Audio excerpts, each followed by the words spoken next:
For the past 72 hours, I have not slept, because what happened on March 2nd, 2026 forces us to confront a possibility that physicists once dismissed as fantasy. This is no longer a story about a comet drifting through space. It is not a minor anomaly buried in telemetry reports. On December 19, 2025, at exactly 14 UTC, something occurred that permanently changed the conversation. 3. 2. Atlas did not simply pass by Earth. It did not merely adjust its orbit. For 3 precise seconds, it reached out and interacted with our technology. Imagine the scale of what that means. Thousands of satellites orbit Earth right now. SpaceX's Starlink constellation in low Earth orbit, GPS, Block 3 satellites in medium orbit, classified reconnaissance platforms, operated by the National Reconnaissance Office. They operate on different frequencies, different architectures, protected by hardened systems. Yet at 14 UTC, every one of them experienced the same event at the same time. They lost power. Not a glitch, not a solar flare. A synchronized, targeted drainage of lithium-ion reserves across 4,800 active satellites. Telemetry from NASA's Deep Space Network confirmed it.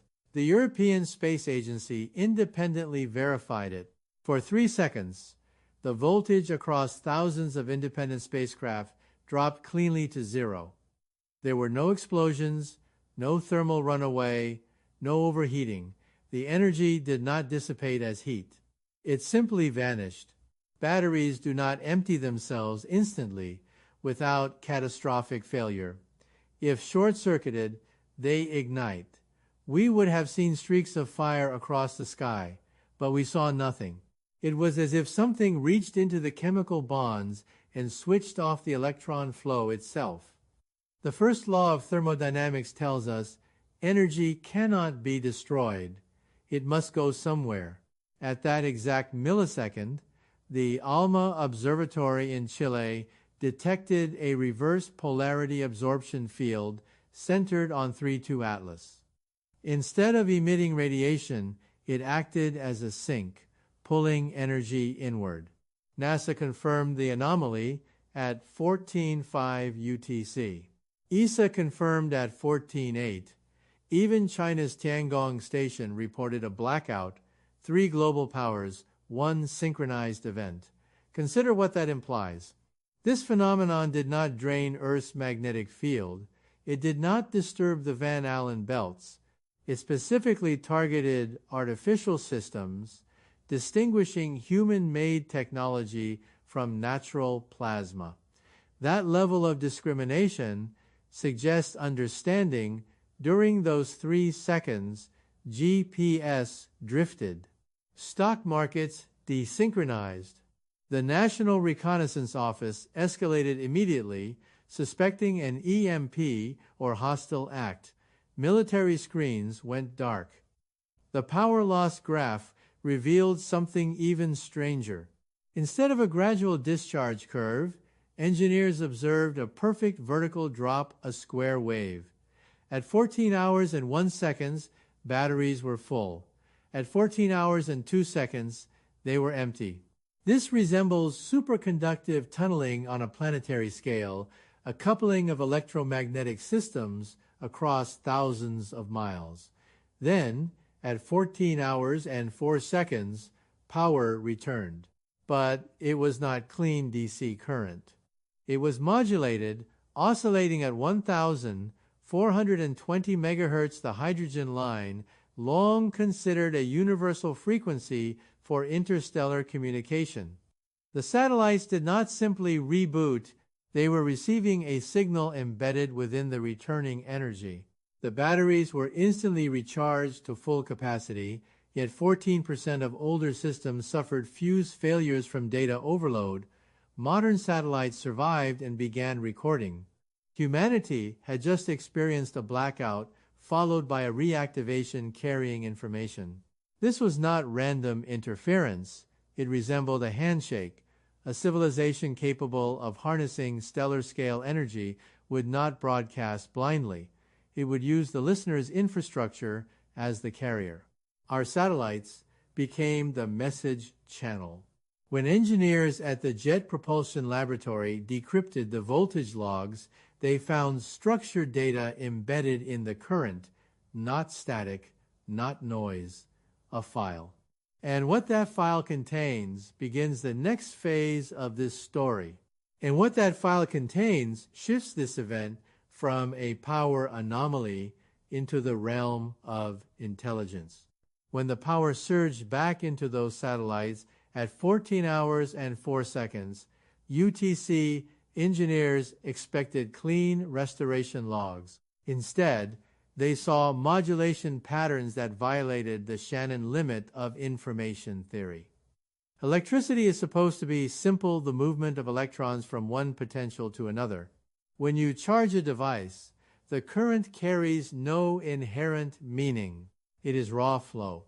But the returning energy from 3.2 Atlas was structured. The waveform oscillated at 4.2 terahertz, a frequency rarely used in human systems, positioned between microwave and infrared bands. That alone required extraordinary precision. Embedded inside that oscillation was a data stream. Analysts at the National Security Agency examined the fluctuations and discovered the voltage spikes were not random noise. They formed quantized states, not binary. Trinary. Instead of simple on and off states, the signal used positive voltage, negative voltage, and a precisely measured null state lasting exactly 1 nanosecond. 3 stable states. Trinary computing is exponentially denser than binary. In 3 seconds, the system uploaded 47 petabytes of data into our orbital network. To understand the scale, that is equivalent to thousands of libraries of Congress compressed and delivered wirelessly across vacuum. No fiber optic cable on Earth can sustain that bandwidth, yet it occurred without melting receivers. That suggests something even more advanced, encoding data in electron spin rather than just charge. Spintronics is still experimental in our laboratories. Here, it was executed across planetary distance. The immediate question across NASA, ESA, and global intelligence agencies was simple. Why restore power at all? If this were hostile, the satellites would have remained inert. Instead, they were recharged to full capacity, but carrying a payload. The encryption protecting those 47 petabytes stunned cryptographers. It did not rely on prime factorization like RSA. It used geometric fractals in non-Euclidean space. When supercomputers attempted to map the key, the pattern shifted. The cipher adapted in response to intrusion attempts. It behaved less like a lock and more like an evolving system.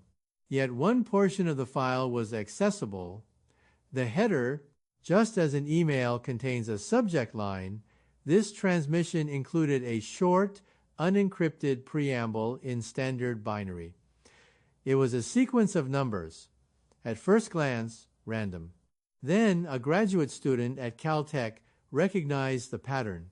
They were pulsar frequencies, 14 specific pulsars humanity used in 1977 on the Voyager Golden Record to map our position in the galaxy. We broadcast those pulsars as a cosmic return address saying, "Here we are." The header from 3.2 Atlas quoted those same 14 pulsars, but it added a 15th. That additional pulsar was not random. When astronomers triangulated its coordinates, they located it not in a distant galaxy, but within our own Oort cloud, the outer shell of icy bodies surrounding the solar system. The implication is profound. The message began by acknowledging our greeting and then pointing to a location in our backyard. It knew Voyager. It knew our map. The encrypted body of the transmission remained sealed, but 72 hours ago, something changed.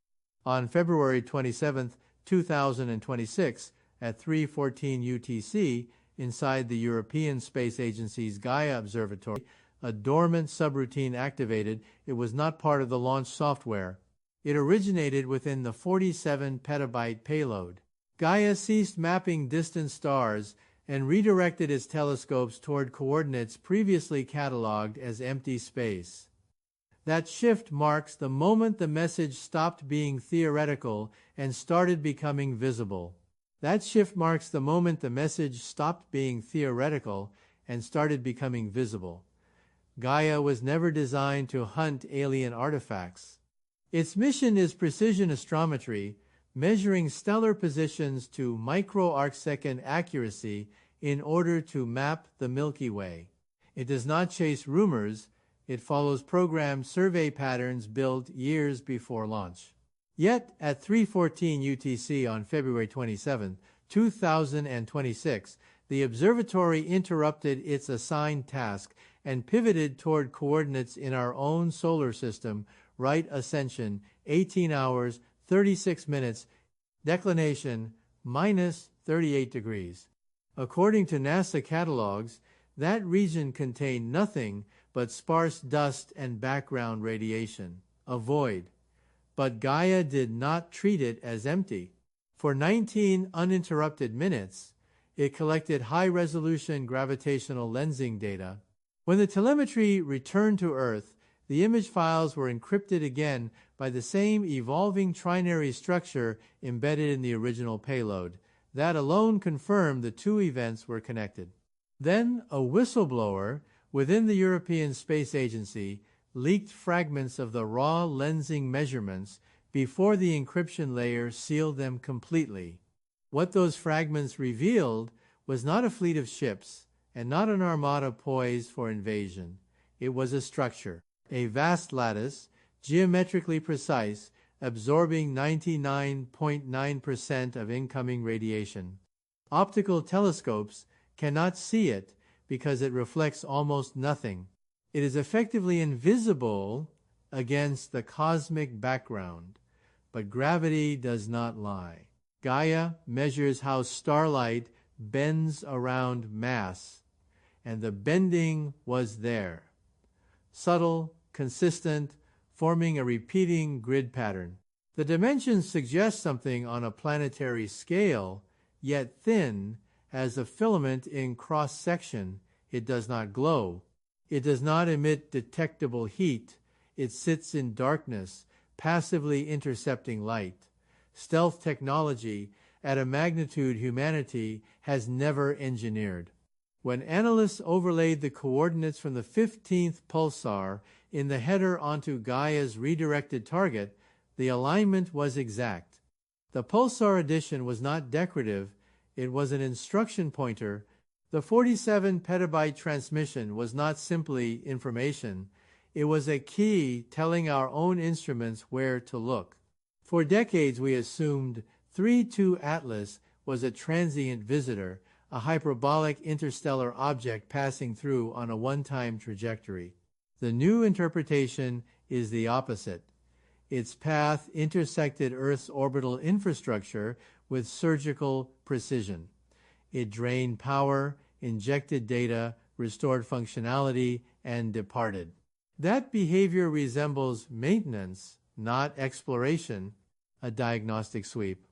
If the lattice structure at the edge of our solar system is real, and if 3-2 Atlas serviced it, then the object was not a wanderer. It was a technician. The implications move from curiosity to containment. A structure of that scale, positioned in the Oort cloud, could function as a boundary field, a monitoring grid, or a stabilization net. The encryption executing inside Gaia suggests intentional disclosure. The message did not randomly corrupt systems. It activated specific observational capabilities. That means whoever designed it understands our hardware limitations and leverages them. Intelligence agencies have confirmed 3 points beyond dispute. Satellites drained and recharged in 3 seconds. 47 petabytes of structured trinary data were delivered. Gaia was compelled to observe a designated coordinate. These are documented events sitting on secure servers across NASA, ESA, and CNSA networks. The question now shifts from whether it happened to why it was shown. If a civilization capable of stellar-scale engineering surrounds our solar system with a lattice and then reveals its existence, the motive defines our future. And motive is what investigators are struggling to interpret as new data continues streaming in from that dark coordinate. And motive is what investigators are struggling to interpret as new data continues streaming in from that dark coordinate. Because once you accept that the structure is real, the next question becomes unavoidable. Why reveal it now? For decades, humanity has scanned the skies for signals, for radio bursts, for anomalies that might suggest we are not alone. We built arrays, launched probes, etched maps onto golden records, and broadcast our existence into the cosmic ocean. Yet, if this lattice has been sitting in the outer shell of our own solar system, then we were never alone to begin with. We were monitored. The February 27th execution inside Gaia was not destructive. It did not overwrite core systems. It did not seize control beyond redirecting observation. That restraint matters. A hostile intelligence capable of draining every satellite on Earth could have left them permanently disabled. It could have crippled navigation, communications, military reconnaissance, and financial systems simultaneously. Instead, it restored them. It preserved infrastructure. That behavior does not align with annihilation. It aligns with demonstration. Across control rooms in the United States, Europe, and China, analysts began modeling possible purposes for the lattice. One hypothesis suggests quarantine. In epidemiology, isolation protects the broader population from an emerging risk. If humanity is volatile, armed with nuclear weapons, experimenting with artificial intelligence, probing quantum fields without full comprehension, perhaps containment is precautionary. A second hypothesis proposes observation. Zoos preserve species while allowing study. Under that model, the lattice is not a cage but a boundary ensuring we do not wander beyond permitted limits. A third interpretation is developmental. A nursery does not imprison children. It protects them until they are ready to step outside. The 47 petabyte transmission, then, would function as curriculum, a controlled disclosure timed with our technological maturity. None of these explanations are comfortable, but they are rational within the framework of advanced civilizations. Meanwhile, further analysis of the gravitational lensing data reveals something even more unsettling. The lattice is not static. Micro-variations in lensing patterns suggest periodic recalibration. It adjusts tension along its filaments as though maintaining equilibrium against gravitational drift. That implies active monitoring. Maintenance, which returns us to 3-2 Atlas. Its trajectory intersected Earth at the precise window required to couple with orbital systems and transmit the key. That precision reduces the probability of coincidence to effectively zero. It behaved like a service vehicle performing a scheduled update. When the encryption within the payload began unraveling 72 hours ago, it did so gradually, revealing simulation parameters embedded in the code. Those parameters matched Gaia's optical capabilities exactly, as though the file had been written with knowledge of our telescope specifications. This was not a generic broadcast meant for any species. It was tailored to us. The global response has been cautious silence. Official statements reference solar interference and routine calibration tests. But behind closed doors, task forces are comparing models. If this is quarantine, the ethical implications are severe. If this is observation, we are subjects. If this is developmental guidance, we stand at the threshold of mentorship by an intelligence billions of years ahead. The most sobering factor is timing. The lattice did not become visible because it failed. It became visible because we were shown. That suggests intent. And intent, whether benevolent or clinical, carries consequences. As James Webb prepares to reposition for infrared confirmation, the question is no longer whether the structure exists. It is what happens next when confirmation arrives. It is what happens next when confirmation arrives that now keeps defense analysts and astrophysicists in the same rooms, staring at the same projections, asking the same question in different languages. Because confirmation will not simply validate a discovery, it will redefine our position in the cosmos overnight. The James Webb Space Telescope is scheduled to pivot within days, recalibrating its infrared arrays toward the same coordinates Gaia was forced to observe. Unlike optical instruments, Webb detects heat signatures and subtle thermal gradients. If the lattice absorbs 99.9% of radiation, then in theory, it should appear nearly invisible even to infrared sensors. But nothing with mass is perfectly cold. Even the most advanced structure must interact with surrounding particles. If Webb detects structured thermal anomalies consistent with filament geometry, the debate ends. It becomes fact. And once it becomes fact, the next layer unfolds. Because buried deeper within the partially decrypted 47 petabytes are simulation models fragments that analysts now believe describe energy thresholds. The code appears to monitor specific technological markers, sustained fusion output, planetary-scale artificial intelligence networks, and high-frequency gravitational wave experimentation. Those are not random benchmarks. They are milestones humanity is actively approaching.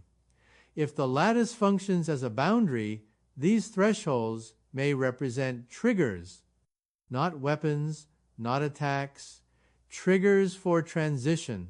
Consider the possibility that the blackout was not aggression, but authentication.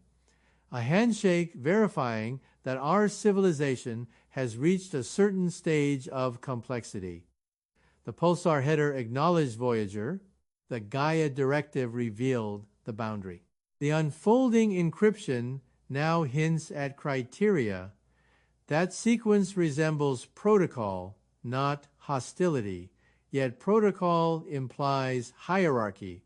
Someone designed the rules. Governments are quietly modeling scenarios for controlled disclosure to the public. Panic is unlikely, analysts argue, but paradigm shock is inevitable. Religions will reinterpret doctrine. Economies will recalibrate long-term risk. Defense agencies will reassess what deterrence means when confronted with a civilization capable of superconductive tunneling across planetary distance. And scientists will confront an even harder truth. We may have been inside a managed environment since before recorded history. The Oort cloud lattice, if confirmed, encloses our solar system like a spherical web. It does not interfere with planetary orbits. It does not block sunlight. It sits at the boundary, silent and efficient. That placement suggests long-term installation, perhaps millions of years old. If so, it predates humanity entirely. We evolved inside a monitored system without knowing it. The emotional response to that realization ranges from fear to relief. Fear, because autonomy feels diminished. Relief, because containment implies protection from external threats we cannot yet comprehend.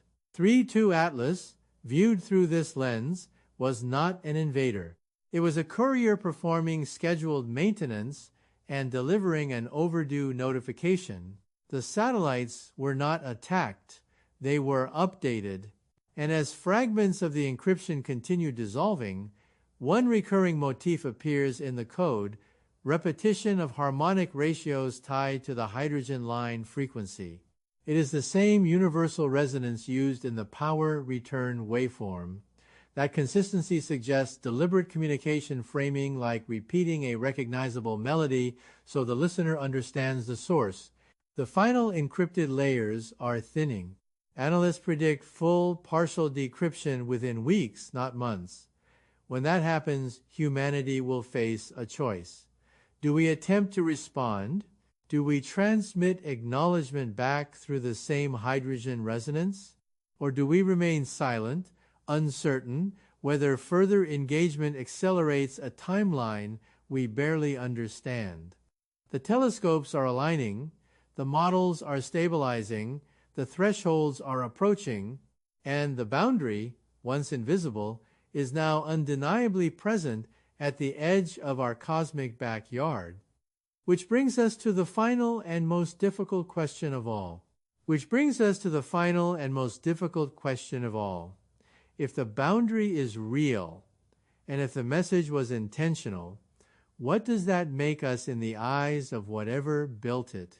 Because every model, every decrypted fragment, every redirected telescope points toward one unavoidable conclusion: this was not random. The blackout was precise, the recharge was controlled, the data injection was structured, the Gaia redirection was deliberate, the lattice location was specified. That sequence is too coherent to dismiss as coincidence, and coherence implies purpose. For the first time in modern history, humanity is not asking whether we are alone. We are asking whether we have been supervised. The distinction matters. Being alone suggests isolation. Being supervised suggests evaluation. When researchers analyzed the most recently decrypted portions of the payload, they identified what appeared to be temporal markers embedded within the trinary framework. These markers correspond to astronomical cycles, solar maximum fluctuations, orbital resonance shifts among outer planets, and even precession intervals of Earth's axis. It is as if the code references long-term celestial clocks. That implies patience measured not in decades, but in millennia. If the lattice has remained undetected until now, then disclosure is likely conditional. Something changed. Perhaps our rapid technological acceleration crossed a visibility threshold.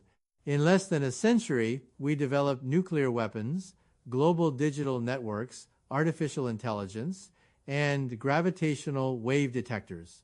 From an external vantage point, that curve would look exponential. It may have triggered a scheduled response embedded in the maintenance system. 3, 2, Atlas arrives. Authentication event occurs. Data key delivered. Observational coordinates unlocked. Threshold metrics revealed. It resembles onboarding more than invasion. Yet onboarding to what? Some analysts argue the lattice could function as a filter, a protective shell preventing young civilizations from broadcasting hazardous signals beyond their developmental stage. Others speculate it is a traffic control grid regulating interstellar movement within a densely inhabited galaxy. If so, then our solar system is not isolated wilderness. It is zoned space. The emotional gravity of that possibility cannot be overstated. Every philosophical framework, free will, cosmic destiny, existential solitude, must be recalibrated. And still, no weapon was deployed, no cities burned, no atmosphere ignited. The demonstration was controlled, reversible, informational. That restraint suggests confidence. An intelligence secure enough in its superiority does not need to intimidate, it educates. The unfolding decryption continues to expose mathematical elegance rather than aggression. Fractal geometries nested within harmonic frequencies, all synchronized to the hydrogen line that first carried the returning power. The message has consistency. It has design symmetry. It has intent. And now the James Webb data is days away. If infrared confirmation reveals thermal filaments aligned with Gaia's gravitational lensing grid, public disclosure becomes inevitable. The age of speculation will end. The age of context will begin. Humanity will confront its reflection, not in a mirror, but in a boundary we never knew surrounded us. And when that moment comes, when confirmation moves from classified briefing to global headline, the question will not be whether we are ready. The question will be whether we are willing to evolve. Because if this is a nursery, growth is expected. If it is a quarantine, responsibility is demanded. If it is a zoo, awareness changes behavior. The lattice is there. The data is real. The clock is moving. And whatever intelligence placed that structure in the Oort cloud has already acknowledged our existence. Now the only uncertainty is how we choose to respond. If you want to follow every development as this story unfolds, stay with this channel, subscribe, and be part of the conversation shaping humanity's next chapter.